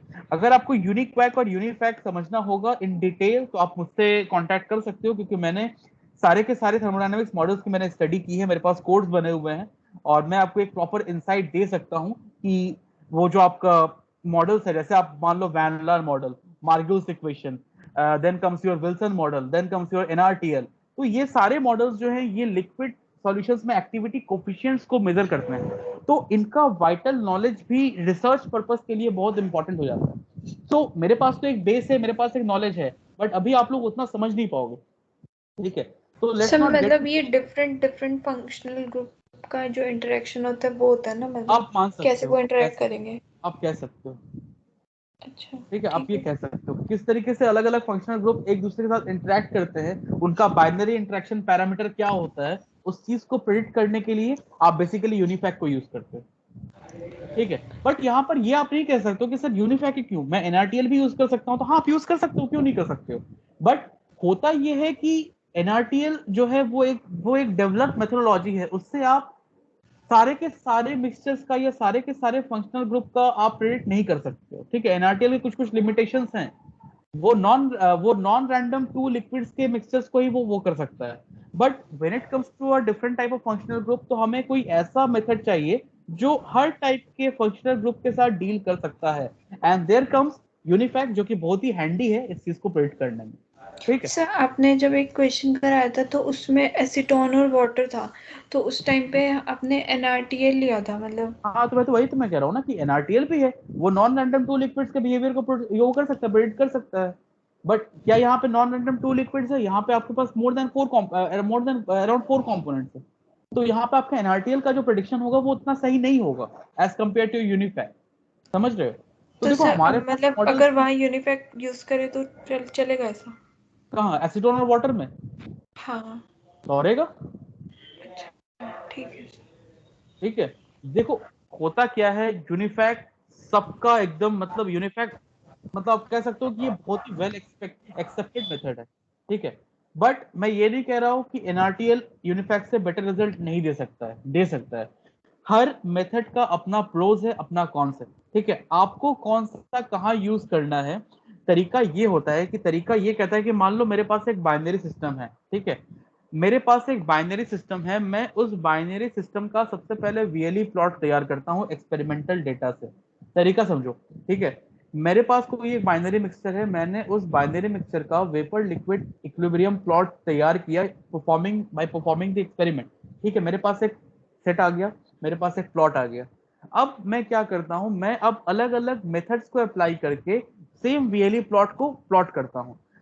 जो जो मेथड मेरे सबसे कम मुझे डिफरेंस देगा मेरे एक्सपेरिमेंटल डेटा से, I will select that method. Clear? Yes yes sir. Is it clear? ये सर, तो तरीका हमें होता है। इतना करके देखना पड़ेगा, मतलब नहीं ऐसा? भाई मेरे, क्यों करोगे?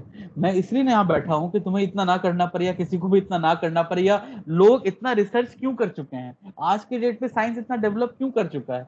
इसीलिए कर चुका है कि आगे के आने वाले टाइम में जितना भी रिसर्च हो वो टाइम कंज्यूमिंग ना हो। तो आज के डेट में लिटरेचर में सब कुछ अवेलेबल है, ठीक है। एसीटोन वाटर की अगर आप बात कर रहे हो तो आप लिटरेचर छानो, आप लिटरेचर में देखो लिटरेचर ने किसको सपोर्ट दिया है, किस पर्टिकुलर मेथड को सपोर्ट किया है, आप लिटरेचर से पता कर सकते हो। इनफैक्ट आप किसी भी सिस्टम की बात कर लो, जैसे अभी हम लोग काम कर रहे हैं इथाइल एसिडेट प्रोडक्शन के बारे में, ठीक है। एक एक प्रोडक्ट होता है टेम, नाम नहीं सुना होगा, टेम, ठीक है। तो एक टेम होता है, तो टेम के लिए कौन सा मेथड यूज करना चाहिए? तो भाई लिटरेचर में आज के डेट में सब कुछ अवेलेबल, ठीक है। द पॉइंट इज दैट कि आपको थोड़ा सा लिटरेचर पढ़ना पड़ेगा, लिटरेचर पढ़ के आपको डेटा एक्सट्रैक्ट करना पड़ेगा कि भाई मुझे कौन सा मेथड यूज करना सर चाहिए। सबके लिए बताइए रिसर्च पेपर देखना पड़ेगा ना? क्या कह रहे हो? सर रिसर्च पेपर करना पड़ेगा ना? हाँ वो देखना पड़ेगा ना, आप लिटरेचर कहाँ से निकालोगे भाई? लोगों ने रिसर्च पेपर पब्लिश किए होंगे तो यस। उन्होंने वहां पे बताया होगा कि भाई हमने इस पर्टिकुलर मेथड पे काम, इस पर्टिकुलर सिस्टम पे काम किया है, हमने ये मॉडल यूज किया है, तो आप वहां से यूज करो। उसके बाद उन्होंने अपना पॉइंट कंक्लूड भी किया होगा कि हमने ये मॉडल यूज किया, हमने ये पाया कि भाई ये मॉडल जो है उतना अच्छा नहीं है, या ये मॉडल ज्यादा अच्छा है, ठीक है। तो खैर चलो, हम लोग टॉपिक से डेविएट कर रहे हैं, let's not get into all those things. Sir UNIQUAC किस लिए यूज होगा, मतलब यूनिक्वेक के देखो बारे देखो में भी बच्चा, बता। अभी अभी मैं अगर ये सब बताना बैठा तो फिर आपका रेड फ्लैग रह जाएगा, तो आप सेलेक्ट कर लो, या तो आप रेड फ्लैग समझ लो या तो आप थर्मोडायनामिक मॉडल समझ लो। अब बताओ क्या समझना है आपको? सर ये बता दीजिए। It will take a lot of time. देखो मैं यही कह रहा हूँ ना, it will take a lot of time. आप जो समझ रहे हो उतना इजी चीजें नहीं है ना। देखो मैं आपको दिखाता हूँ, आप जो देख रहे हो ना ये चीजें उतनी इजी नहीं है, ठीक है। एक दिन में ये सारी चीजें नहीं हो पाती है, ठीक है। अगर मैं देखूं तो where is my folder for thermodynamic models?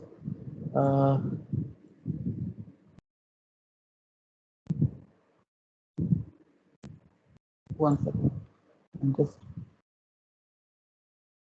Column को यूज कर सकते हो as an absorption tower, as an extractor tower, extraction tower, then as a reactive distillation also, ठीक है। तो आप इसी को यूज कर सकते हो।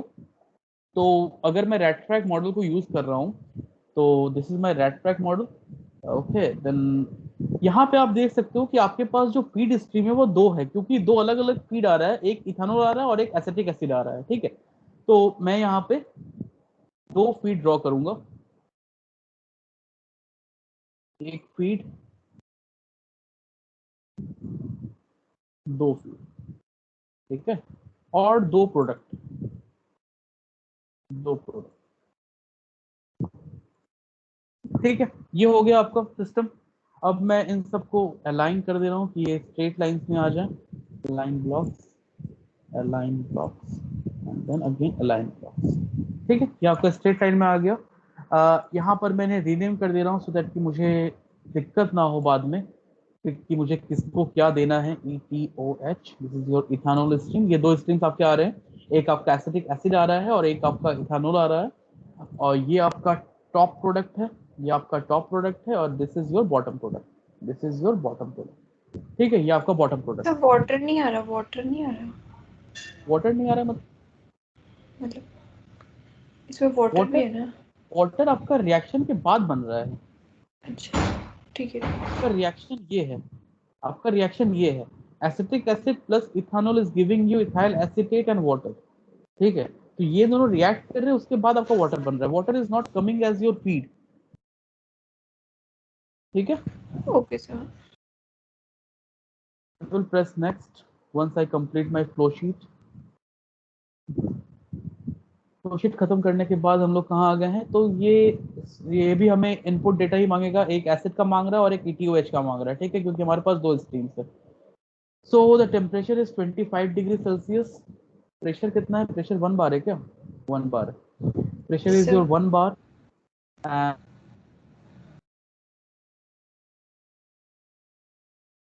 And standard volumetric flow litre per minute में दिया हुआ है, तो it is 0.05 and it is your acid. तो एसिटिक एसिड पे यहाँ पे 0.05 आप दे दोगे, ठीक है। क्लियर? यहाँ तक किसी को कोई दिक्कत? No sir. No sir. आगे, now we are here to provide the data for ETOH, ethanol. Ethanol का भी सेम टेम्परेचर है, सेम टेम्परेचर है, सेम प्रेशर है और सेम फ्लो रेट है, ठीक है। 25 क्यों यहाँ पे रखा गया पता है? क्योंकि ये जो रिएक्शन है ये इक्विमोलर रिएक्शन है, ठीक है, इसलिए दोनों का ही मोलर रेशियो सेम रखा गया या फ्लो रेट सेम रखा गया, सो दैट की मोलर रेशियो का कोई इफेक्ट ना आए, इसलिए दोनों यहाँ पे सेम रखे गए हैं, ठीक है। तो जो भी कारण होता है उसका एक रीजन होता है। अगर यहाँ पे मान लो 2 लिखा होता, यहाँ मान लो 2 लिखा होता, यहाँ पे 2 लिखा होता, तो हम ये जितना देते उसका डबल टाइम्स ये प्रोवाइड कर रहे होते, ठीक है। तो हर चीज के पीछे आप लॉजिक देख सकते हो क्या है क्या नहीं है। तो यहाँ पे STV वॉल्यूम, ये इथानोल है, इथानोल भी सेम है आपका, इथानोल 0.05, ठीक है। यहाँ तक कोई दिक्कत? No sir. ठीक है, नेक्स्ट। नाउ जैसे हमने नेक्स्ट प्रेस किया था, आपको याद होगा शॉर्टकट टेक्निक में हमने क्या देखा था? हमने देखा ये था कि वहां पे हमें या तो रिफ्लक्स रेशियो देना पड़ रहा था और या तो हमें क्या बताना पड़ रहा था, नंबर ऑफ स्टेजेस, ठीक है। और हमें क्या देना पड़ रहा था? हमें वहां पे रिकवरी का ऑप्शन था, तो हमें वहां पे ये बताना था कि हम किस कंपोनेंट को प्रेफरेंशियली रिकवर करना चाह रहे हैं, ठीक है। तो अगर मैं किसी भी कंपोनेंट को प्रेफरेंशियल रिकवर करना चाहता हूं तो मुझे उसके रिगार्डिंग डेटा वहां पे देना पड़ेगा, बट यू कैन सी यहाँ पर वैसा रिक्वायरमेंट कुछ भी नहीं है। यहाँ पर आपको जो भी रिक्वायरमेंट दिया जाना है, यहाँ पर आपको कॉलम के रिस्पेक्ट में दिया जाना है, ठीक है। आपका जो भी कॉलम है उसके रिस्पेक्ट में आपको अपना डेटा फीड करना है, ठीक है। तो अगर कॉलम के डेटा फीड करना है तो number of stages 23, number of stages 23, ठीक है। कंडेंसर जो है टोटल है, कंडेंसर टाइप जो है वो टोटल है, ठीक है। और आपका क्या है, यहाँ पे आपको रिबॉयलर ड्यूटी दिया हुआ है और कंडेंसर प्रेशर दिया हुआ है और रिफ्लक्स रेशियो दिया हुआ है। तो रिफ्लक्स रेशियो तो आपका 3 है, ठीक है। और यहाँ पर आपको दिया हुआ है reboiler duty, reboiler duty 0.7। That is in your kilojoule per second and it is your 0.7, ठीक है। ये दिया हुआ है। तो once we fill in all this data you can see this thing is turn into blue, that means we have done sir with ये that. We kilo are joule per second है, kilo joule per are नहीं है। Kilojoule per second है, kilojoule per second, ठीक है। Next, ठीक है। ये ऑटोमेटिकली आएगा, यहाँ पे कुछ करने की जरूरत नहीं है, ठीक है। अब यहाँ पे देखो इथानोल कहाँ पे एंटर कर रहा है? 14 पे, और एसिटिक एसिड एंटर कर रहा है 8 पे, ठीक है। तो एसिटिक एसिड एंटर कर रहा है 8 पे और ये ऑन द स्टेज कर रहा है, सर जब एबव ये स्टेज। फिल हो जाएगा तब अपने आप आ जाएगा, ये अपने आप आगे बढ़ हाँ जाएगा हाँ, आप या मैं? जैसे स्क्रीन पे आओगे अब 10 सेकंड वेट करना, ये ऑटोमेटिकली आ जाएगा, ठीक है। अच्छा। यहाँ पर ये 14 है, ठीक है, ये भी ऑन स्टेज आ रहा है, ठीक है। तो जैसे हमने ये कर दिया तो हमने ये देखा कि भाई ये भी ब्लो हो गया। I will press next and the pressure for condenser is 1 बार, यहाँ पे दिया हुआ है कंडेंसर प्रेशर इज 1 बार, तो मैंने यहाँ पे 1 बार दे दिया है and I will press next, ठीक है। रिक्वायर्ड इनपुट कंप्लीट हो गया है, बट हमने अभी तक रिएक्शन ऐड नहीं की है, ठीक है। तो हम यहाँ पे रिएक्शन पे जाएंगे। रिएक्शन पे जाके रिएक्शन किस स्टेज से हो रही है? 8 से लेके 14 तक हो रही है। तो रिएक्शन स्टार्टिंग स्टेज जो है वो 8 है और एंडिंग स्टेज जो है वो 14 है, ठीक है। और यहाँ पे हमें एक रिएक्शन ऐड अप करना पड़ेगा, लेट अस से R1 के नाम से हम लोग कर लेते हैं, ठीक है। और जैसे हम यहाँ पे एक रिएक्शन ऐड करेंगे, हमारा यहाँ पर एक रेड हो जाएगा, यहाँ पे हमें रिएक्शन को डिफाइन करना है, ठीक है। अगर हमें रिएक्शन को डिफाइन करना है, हम रिएक्शन को, और हमारा जो रिएक्शन है वो काइनेटिक, इक्विलिब्रियम और कन्वर्जन बेस्ड रिएक्शन है, तो हमें इसी को टिक करना है। और एक इक्विलिब्रियम रिएक्शन हो रही है, ठीक है, इसलिए रिएक्शन नंबर 1 ही रहेगा, ओके, ठीक है। अब यहाँ पर क्या हो रहा है, एसिटिक एसिड आ रहा है और इथानॉल आ रहा है, coefficient 1 1। You don't have to worry about the exponent over here, क्योंकि वो इक्विलिब्रियम रिएक्शन है तो वो अपने आप ही ले लेगा। अगर काइनेटिकली होता तो आपको यहाँ पे एक्सपोनेंट देने की जरूरत पड़ती, ठीक है। तो यहाँ पे इथाइल एसीटेट है और यहाँ पे वाटर है और इन दोनों का कोफिशिएंट 1 और 1, क्योंकि ये दोनों प्रोडक्ट, ठीक है। तो मैंने रिएक्शन को ऐड कर दिया। सर अगर एक्सपोनेंट में 0 रखें तो भी चलेगा ना? कहाँ पे 0 रखूँ? सर एक्सपोनेंट्स में। नहीं तो 0 रखना है क्यों आपको? अच्छा ठीक है। नहीं, यहाँ पे 0 रखना ही क्यों है? मैंने क्या बोला, यहाँ पे एक्सपोनेंट देने की जरूरत इसलिए नहीं है क्योंकि यहाँ पे इक्विलिब्रियम रिएक्शन मैंने यहाँ पे मेंशन कर दिया है, ठीक है। इक्विलिब्रियम का रेट ये कहता है कि भाई इक्विलिब्रियम जो होता है वो प्रोडक्ट के conversion by concentration composition by ये होता है रिएक्टेंट का कंपोजिशन, ठीक है। तो यहाँ पे हमने कुछ प्रोवाइड किया नहीं है कि ऑटोमेटिकली वो ले लेगा, ठीक है। So you don't have to worry about all this things. आप जब इक्विलिब्रियम रिएक्शन डिफाइन कर रहे हो तो आपको बस प्रोडक्ट क्या है और रिएक्टेंट क्या है वो आपको डिफाइन कर देना है, ठीक है। रेस्ट काम एज पर ऑटोमेटिकली संभाल लेगा, ठीक है। चलो ये हो गया, और ये होने के बाद हमारा रिक्वायर्ड इनपुट कंप्लीट है। हम लोग नेक्स्ट करेंगे और हम लोग अपना सिमुलेशन रन करेंगे। तो no warnings and no errors आप देख सकते हो। तो आप यहाँ पे स्ट्रीम रिजल्ट्स में जाके देख सकते हो, ठीक है। स्ट्रीम रिजल्ट्स में आप जाकर देख सकते हो। तो यहाँ पर जो भी हो, आप यहाँ पे अपने मोल फ्रैक्शंस या मास फ्रैक्शंस की स्टडी आप कर सकते हो। यहाँ पे आप कन्वर्जन देख सकते हो, कैसे इतना आया था, इससे आप चेंज कर लो। यहाँ पर आप ETOH कर लो और यहाँ पे आप टॉप प्रोडक्ट कर लो और यहाँ पर बॉटम प्रोडक्ट कर लो, तो दैट आपको समझने में इजी रहे, ठीक है। तो आप देख सकते हो कि आपका एसिटिक एसिड 1 आया था। तो हम लोगों ने किस पे काम किया था? हमने मास फ्रैक्शन में काम किया था। तो let's come into mass fraction. Mass fraction में हमने 1 दिया था, ठीक है, और इसका 1 था। तो आप देख सकते हो कि अराउंड इथाइल एसीटेट जो है वो 92.6 वेट% प्योरिटी हमें मिल रहा है, that is in top product, ठीक है। 92.6 वेट% प्योरिटी हमें यहाँ पे अचीव हो रही है, that too in top product, ठीक है। तो अगर मैं यहाँ पे अपने प्लॉट्स को जनरेट करूँ,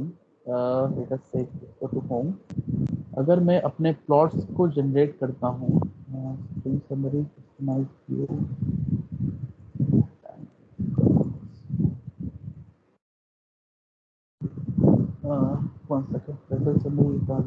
प्रोफाइल, हाँ ठीक है। तो यहाँ पर मैं यहाँ पर हूँ, ठीक है। आप घबराना मत कि सर कहाँ से आप यहाँ पर चले आए। ये ब्लॉक स्पेसिफिकेशन में आप नीचे आके यहाँ पे जो प्रोफाइल्स आता है, ठीक है, नेविगेशन पेन में आपको सारे ऑप्शंस मिलते हैं।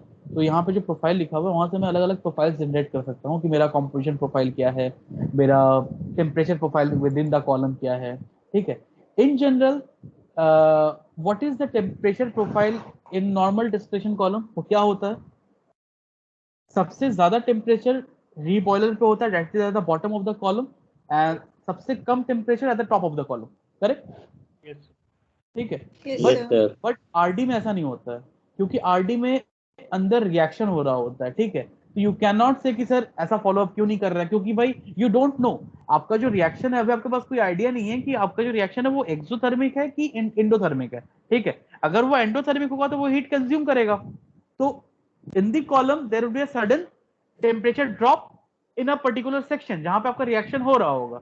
but if it is a exothermic reaction, तो in that particular section temperature will raise, ठीक है।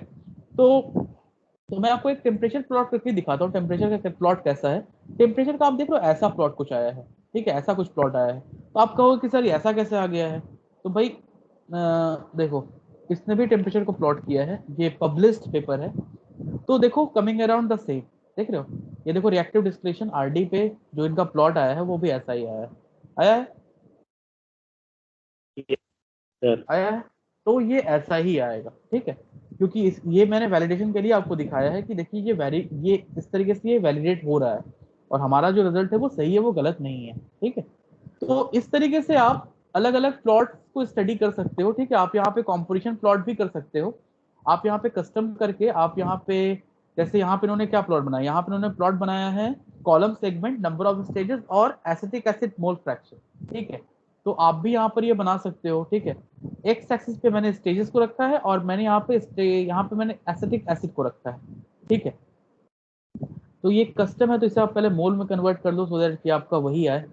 और यहाँ पे आपने एसिटिक एसिड को सिलेक्ट किया, ओके कर लो, ठीक है। तो आप देख सकते हो कि सिमिलर टाइप ऑफ प्लॉट आ रहा है। वैसा ही प्लॉट आ रहा है, ठीक है। यहाँ पे भी अराउंड 0.55 के ऊपर तक जा रहा है, यहाँ पे भी अराउंड 0.55 के यहाँ तक आ रहा है, ठीक है। तो सिमिलर बिहेवियर शो कर रहा है, और जो भी आपको यहाँ पे चेंजेस वगैरह दिख रहे हैं वो चेंजेस आप ऑटोमेटिकली वो जब आप करोगे तो ये ठीक हो जाएंगे। दीज आर माइनर चेंजेस, तो ये उतना ज्यादा इफेक्ट नहीं है, but almost the profile is looking similar. तो हमारा एम वही था कि हमें सेम प्रोफाइल जनरेट करना था यहाँ पे, ठीक है। अगर आप इथानॉल मोल फ्रैक्शन की बात करो तो अगेन आप आ सकते हो प्रोफाइल्स में, आप यहाँ पे कस्टम में आ सकते हो, आप यहाँ पे इथानॉल मोल फ्रैक्शन की बात कर सकते हो और आप ओके कर सकते हो। तो यहाँ पर जो आपका 0.1 से यहाँ पे आपको थोड़ा सा ये 0.1 से 1.4 ये इथानॉल आपका मैच करना चाहिए, नहीं ये कर तो रहा है, ये रहा आरडी का ब्लू वाला ग्रीन वाला, ये यहाँ से आ रहा है और यहाँ से उठ के ऐसे आ रहा है, तो ये भी अराउंड 0.13 और 1.4 के करीब का, और ये 0 से आ रहा है, तो आप भी देख रहे हो वहां पे सिमिलर आ रहा है, ठीक है। तो इन दिस वे आप प्लॉट्स को वेरीफाई कर सकते हो, ठीक है, और आप इस तरीके से अपने आरडी कॉलम को सिमुलेट कर सकते हो, ठीक है। आई होप कि आपको समझ सर में ये आया हो। कन्वेंशनल वाले में इथेनॉल का इतना मतलब लीनियर कैसे आ रहा था, मतलब एकदम स्ट्रेट था, कुछ वो नहीं था। कन्वेंशनल प्रोसेस में reactor is followed by a normal distillation column, सही है। ठीक है, ये है आपका कन्वेंशनल प्रोसेस, ठीक है। तो यहाँ पे कोई रिएक्शन नहीं हो रही है, अगर रिएक्शन नहीं हो रही है तो इथानॉल जितना आएगा उतना ही कहीं ना कहीं से वो निकलेगा, ठीक है। हाँ।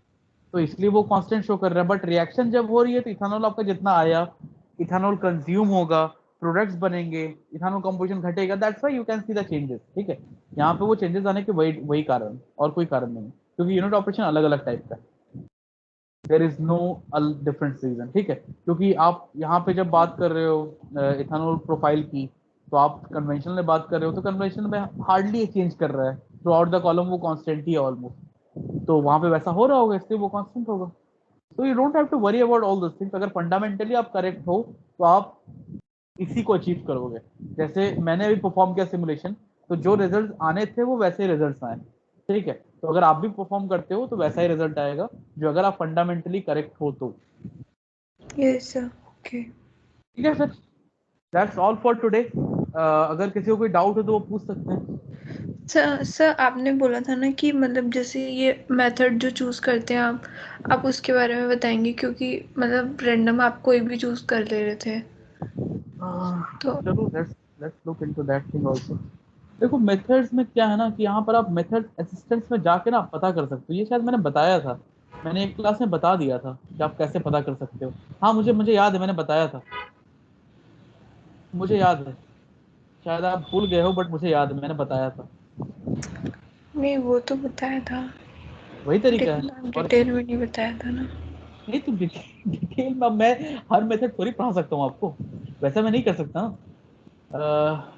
एक सेकंड, वो कहाँ गया, अच्छा प्रॉपर्टी एनालिसिस में, सॉरी, हाँ प्रॉपर्टी में setup specification, component specification, component हो गया, मेथड स्पेसिफिकेशन, ठीक है। तो आप यहाँ पे मेथड असिस्टेंट का हेल्प ले सकते हो, मैंने आपको ये बताया था, ये मैंने कैसे आप इसका यूज कर सकते हो।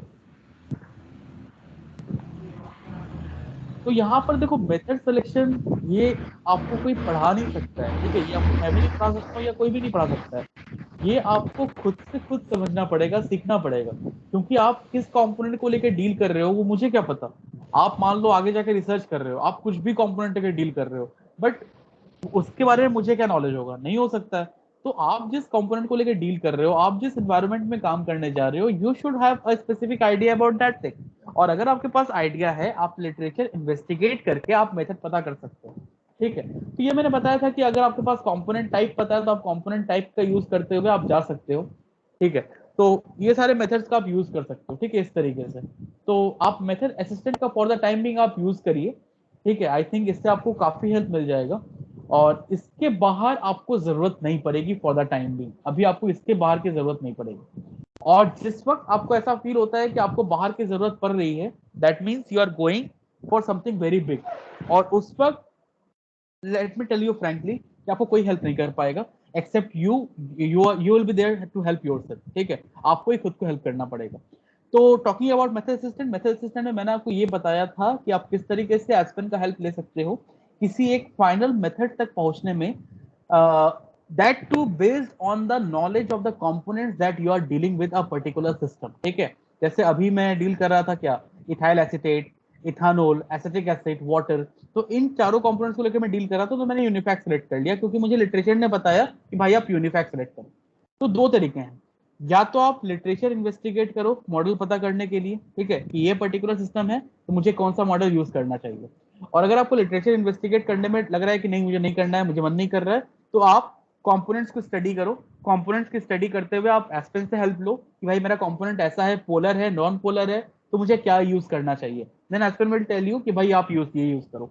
तो in this way we shorter our problem, ठीक है। इसके अलावा और कोई दिक्कत? सर बट उसमें तो बहुत सारे मेथड्स आते हैं ना, मतलब कि जैसे आपने ये किया, मतलब काफी सारे आते हैं ना, 5-6, तो फिर उसमें से कैसे देखेंगे कि मतलब उसमें से कौन सा ज्यादा अच्छा है? वही तो मैं कहा ना कि यहाँ पे देखो, यहाँ पे लिखा तो है ना कौन सा ज्यादा अच्छा है। यहाँ पे केमिकल सिस्टम है, प्रेशर यस नो है, इतने ऑप्शंस ने दिया आपको, आप इसमें से कोई भी यूज करो। तो मतलब सर ये प्रेफरेंस के बेसिस पे दिए होते हैं कि सबसे ऊपर वाला सबसे नहीं, ज्यादा ऐसा अच्छा कोई है? दिया नहीं होता, ऐसा कुछ नहीं दिया होता है, प्रेफरेंस के बेस पे कुछ नहीं दिया होता। अगर प्रेफरेंस ही आपको पता करना है तो फिर आप एक्सपेरिमेंटल डेटा के साथ मैच देखो। अच्छा ठीक है। प्रेफरेंस मैंने क्या बताया, प्रेफरेंस मैंने वही बताया ना कि भाई सबसे बेटर, सबसे अच्छा मेथड वही होगा जो आपके एक्सपेरिमेंटल डेटा को फॉलो कर रहा होगा। तो या तो फिर आपके पास उसका बीएलई का एक्सपेरिमेंटल डेटा का प्लॉट हो, ये काम आप एस्पर में भी कर सकते हो, बट ये काम मैं आपको भी सिखाऊंगा नहीं क्योंकि ये बहुत टीडियस जॉब है, ठीक है, बहुत टीडियस और बहुत टाइम कंज्यूमिंग के साथ साथ ये बहुत ज्यादा रॉबस्ट जॉब है, और उसके लिए आपको बहुत सारा पेशेंस की जरूरत है, ठीक है। तो अभी फॉर द टाइम बिंग मैंने उसे सिलेबस का पार्ट नहीं बनाया था, ऑल्दो ये वाला काम आप सिलेबस में भी कर सकते हो, ठीक है, क्योंकि एस्पेन ने वो ऑप्शन लिया हुआ है कि वो एक्सपेरिमेंटल डेटा प्योर ये कर पाए, प्रेडिक्ट कर पाए। देख रहे हो ये निस्ट, ये मैंने आपको दिखाया था, निस्ट नहीं दिखाया था शायद, शायद दिखाया हो, याद नहीं नहीं है सर, मुझे। नहीं सर, नहीं दिखाया। हाँ, तो ये नेक्स्ट से हम ना एक्सपेरिमेंटल डेटा प्रेडिक्ट कर सकते हैं, ठीक है। एक्सपेरिमेंटल डेटा जो होता है वो यहाँ से हम लोग प्रेडिक्ट करते हैं, किसी भी कंपोनेंट या बाइनरी मिक्सचर का हम लोग ले लो, एसीटोन इथानोल का क्या होगा क्या नहीं होगा, रिट्रीव डेटा करके आप लोग प्रेडिक्ट कर सकते हैं, ठीक है। But I will not go into detail into this क्योंकि ये बहुत ही वो है, ये टफ जॉब है और बहुत ही ये टाइम कंज्यूमिंग के साथ साथ बहुत ही ब्रेन स्टॉर्मिंग वाला जॉब है ये, ठीक है। तो आपके पास यहाँ पे वीएलई डेटा जनरेट होता है, ठीक है, आप इसकी स्टडी करते हो, आप देखते हो इसने कौन सा टेस्ट पास किया है, क्या किया है, कंसिस्टेंसी टेस्ट होता है, आप कंसिस्टेंसी टेस्ट को रन करते हो, ठीक है। तो it's quite a tough job man, it's really quite a tough job. इससे इजी होता है कि आप लिटरेचर इन्वेस्टिगेट कर लो, in my point of view, ठीक है, बहुत ज्यादा इजी होता है, ओके सर। ठीक है, ओके क्योंकि ये सर। काफी टफ जॉब है। देखो, if there is a problem there is a solution, but मेरा कहना ये है कि आपको पता होना चाहिए कि भाई सॉल्यूशन कैसे होना है। मुझे पता है, मुझे एक आइडिया है क्योंकि मैं इसके साथ काम कर रहा हूँ, but you people are new to this field, तो अगर मैं आपको एक साथ सब कुछ बता दूंगा ना, it will be difficult for you to handle. तो इट्स बेटर कि आपको जितना सिखाया गया है आप पहले उतने पे अपना हाथ पॉलिश करो, और जब आप उतने पे कमांड कर लो, you try to build up your own foundation, ठीक है। आप खुद से अपना बेस स्टार्ट करो, खुद से सीखने का वो रखो, थर्स्ट रखो कि हाँ मुझे सीखना है, खुद से चीजें इन्वेस्टिगेट करो। इन्वेस्टिगेट करते करते you will come across something very constructive, जो कि आपको लगता है कि हाँ इस तरीके इस by going to this route I can solve my problem. तो वो टेंडेंसी आप वो डेवलप कर सकते हो और आप इन्वेस्टिगेट कर करके सीख सकते हो, ठीक है। Anything else with any more doubts? ठीक है, ये देखो कंसिस्टेंसी टेस्ट में देखना होता है कि भाई पास हुआ फेल हुआ, और एक वैल्यू देखनी होती है, ये वाली value, quality of overall data. जिस डेटा की क्वालिटी 1 से नजदीक होती है ना, हम लोग वो डेटा चूज करते हैं, कि एक्सपेरिमेंटल डेटा हम लोग उसे ही चूज करते हैं। तो यहाँ पे फॉर द टाइमिंग 1 के क्लोज कोई भी नहीं है अपार्ट फ्रॉम दिस वन, ठीक है। This really data is giving you 8.89 around, तो ये भी उतना अच्छा क्वालिटी नहीं है क्योंकि मुझे यहाँ पे ओवरऑल 1 भी मिल चुका है किसी सिस्टम के लिए। तो खैर, ये डेटा क्वालिटी की बात होती है, आप नेस्ट यहाँ से यूज करते हो एक्सपेरिमेंटल डेटा वगैरह चूज कर ये करने के लिए, देखने के लिए, ठीक है। तो और किसी को कोई डाउट? मैं इसे बंद कर दे रहा हूँ, ठीक है, टीडी, क्योंकि इससे मैंने सिलेबस का पार्ट इसलिए नहीं बनाया था। हाँ बताइए। तो आज आपका ये लास्ट लेक्चर था मेरे साथ, और आई होप कि इस कोर्स से आपको कुछ ना कुछ सीखने को मिला होगा, ठीक है। Yes sir. जितना आइडिया मुझे है मैंने कोशिश किया कि मैं आपको दूं, बट हाँ ये तो ऑब्वियस है कि जितना मुझे आता है उतना तो मैं आपको नहीं सिखा पाऊंगा अभी, क्योंकि अभी तक आप उस लेवल पे हो नहीं। तो आप जब उस लेवल पे आओगे तो होपफुली आप भी मुझसे ज्यादा सीख चुके होंगे, मैं यही प्रे करता हूँ। बट हाँ ये है कि एटलीस्ट मैंने कोशिश ये किया कि आपको एक बेस दिया जाए, सॉफ्टवेयर का एक एक्सपोजर दिया जाए, और आपको एक एसेंस दिया जाए, एक फील दिया जाए, बीइंग प्रोसेस इंजीनियर और बीइंग केमिकल इंजीनियर हमारे पास क्या क्या ऑप्शंस होते हैं। एक चीज मैं आपको और दिखाना चाहता हूँ, ठीक है, एक चीज बस लास्ट चीज है, उसमें मैं आपको एक दिखाना चाहता हूँ। जैसे अगर मैं सिमुलेशन एनवायरनमेंट में जाता हूँ, तो जिस तरीके से मैंने आपको हीट एक्सचेंजर में दिखाया था कि आप इंटरनल्स पे भी काम कर सकते हो, मतलब आपका जो मटेरियल होगा वो क्या होगा, आपका जो बैफल्स होगा वो कैसे आप करोगे, आप पिच कैसे लगा सकते हो, आपको याद होगा, शायद याद है। जैसे Yes, याद sir. है सर। याद है, तो यहाँ पे आप देखो कॉलम इंटरनल्स का भी दिया हुआ है, ठीक है। आप जैसे सेक्शन B1 पे जाओगे तो कॉलम इंटरनल्स पे आप जा सकते हो, यहाँ पे आप ऐड न्यू कर सकते हो, आप यहाँ पे जनरेट कर लो इसे, ठीक है। और ये आपको एक आइडिया देगा, ऑल्दो यहाँ पे भी ये चीजें गलत होंगी, ठीक है, यहाँ पे ये चीजें भी गलत होंगी, तो we don't want to get into those things, हमें यहाँ पे इसे करेक्ट नहीं करना है, बट मैं आपको बस ये आइडिया देना चाहता हूँ कि यहाँ पर भी ये सब चीजें अवेलेबल है, ठीक है। इससे आप ऑटो सेक्शन भी कर सकते हो, यहाँ पे जो भी हो रहा है मैं यहाँ पे ऑटोमेटिकली कर रहा हूँ, मैं यहाँ पे खुद से कोई इनपुट नहीं दे रहा हूँ, ठीक है। अगर आप इसे आप रन करते हो, इसे आप रन करते हो, मैं आपको बस ये दिखाना चाहता हूँ कि सॉफ्टवेयर कितना रॉबस्ट है। अगर आप लोग बस ये चाहते हो कि मैं इस सॉफ्टवेयर पे कमांड कर लूँ, तो आप इस सॉफ्टवेयर पे अगर आप कमांड कर लो ना, तो it will give you a very good profile, मतलब आपका जो प्रोफाइल है वो बहुत स्ट्रांग बन जाएगा if you have a very good hold on this, ठीक है। अगर मैं हाइड्रोलिक प्लॉट्स की बात करूँ, आप देखो कितना इंटेंसिव ये सॉफ्टवेयर है, ये आपको कितना नॉलेज देता है, कितना एक प्रायर इंफॉर्मेशन देता है एक कॉलम के बारे में। ऑल्दो अभी तक हम लोग गलत है, मतलब ऑल्दो ये पूरा कॉलम रेड हो रखा है, हम लोग गलत है, मुझे पता है, but we are not here to correct that, हम लोग यहाँ पे इसे करेक्ट, बट मैं आपको बस एक सिखा रहा हूँ कि किस तरीके से आप कर सकते हो, ठीक है। तो ये देखो यहाँ पे किस तरीके से एक, यहाँ पे आपका वाई सर एक्सिस ये में वेपर गलत फ्लो है, है। मतलब ये कैसे गलत क्यों है? ये तो सही है ना, अरे मतलब हम ये लोगों कॉलम इंटरनल्स है, कॉलम इंटरनल्स आपका ऑपरेटिंग पॉइंट कहाँ पर है, हमें देखो सिमुलेशन क्या बताता है, सिमुलेशन बताता है कि भाई आपका इस तरीके से कॉलम रन कर सकता है कि नहीं है, ठीक है, कॉलम रन कर सकता है। भाई रन करना और ऑप्टिमम रन करना अलग है, ठीक है। तो हमारा कॉलम अभी रन कर रहा है इसलिए अभी रेड है।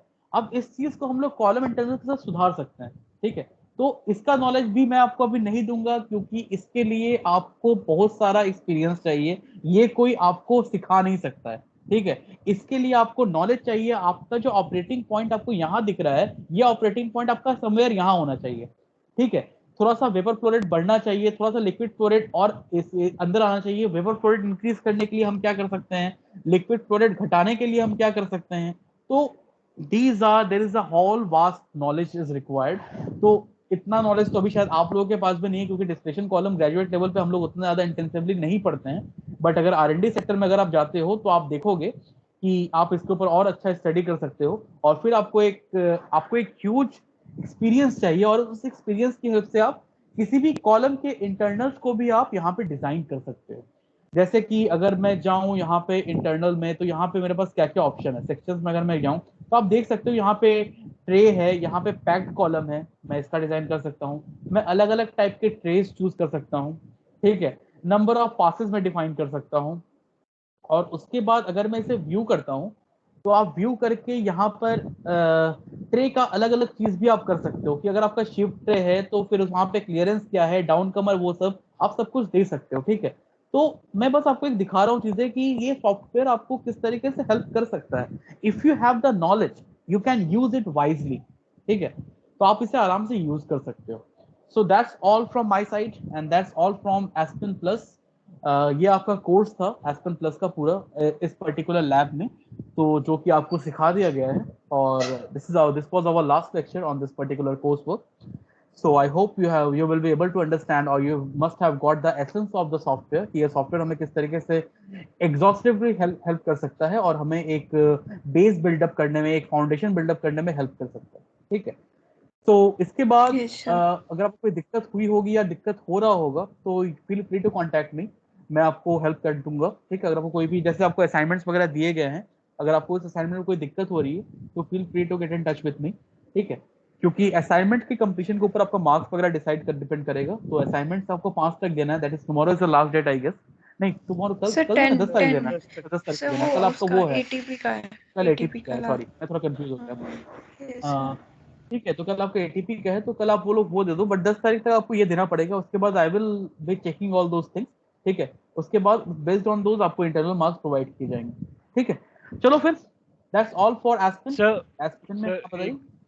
सर वो कह रहा था सर असाइनमेंट्स में सर काफी लंबे हो जाएंगे सर अगर ऐसे होने तो क्या दिक्कत है भाई, मैंने यहाँ पे तुम्हें 4 लेक्चर पढ़ाए हैं, हर पीपीटी में मेरे 70 लेक्चर बने, 70 स्लाइड्स बने हैं, 70 से 80 स्लाइड।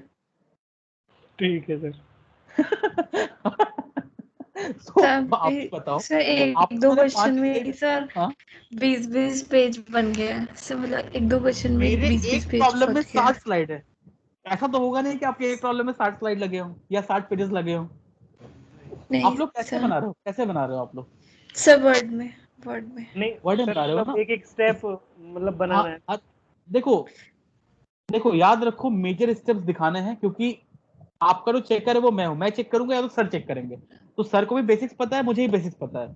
तो आप हर स्टेप को ना भी दिखाओ तो चलेगा। जैसे पहले स्टेप में क्रिएट ब्लैंक सिमुलेशन, वो सब मत वो दिखाओ, किसी क्लियर प्रॉब्लम नहीं मत। सर, वो क्यों दिखाएंगे? हाँ वही मैं कह रहा हूँ, वो सब स्टेप कंपोनेंट अवॉइड सर करो। क्या मतलब इसमें कंपोनेंट करते हैं दिखाओ, ना तो सर इसमें मेथड्स वो दिखाओ। सर जैसे आपका कि कभी कभी वो छोटा सा डायलॉग बॉक्स नहीं आता था ना, तो सर हाँ वैसे वो रिकॉर्डिंग में भी रिकॉर्ड नहीं हो रहा है, तो सर वो नहीं बन पा रहा, वो नहीं डल रहा। सब सिस्टम है। सर वो यस और नो हाँ वाली सर। कि मतलब आप सर जैसे जो एक्स्ट्रा एडिशनल डायलॉग बॉक्स आते हैं ना सर सॉफ्टवेयर में, एक तो जैसे गो टू सिमुलेशन एनवायरनमेंट वाला हुआ, हाँ और जैसे all inputs are sir. Complete run हाँ सिमुलेशन वाला, ये वाले डायलॉग बॉक्स दो हाँ आ नहीं पा रहे सर उसमें रिकॉर्डिंग में, लेकिन उन्हें तो स्निपिंग टूल से कर सकते हैं, कोई दिक्कत नहीं।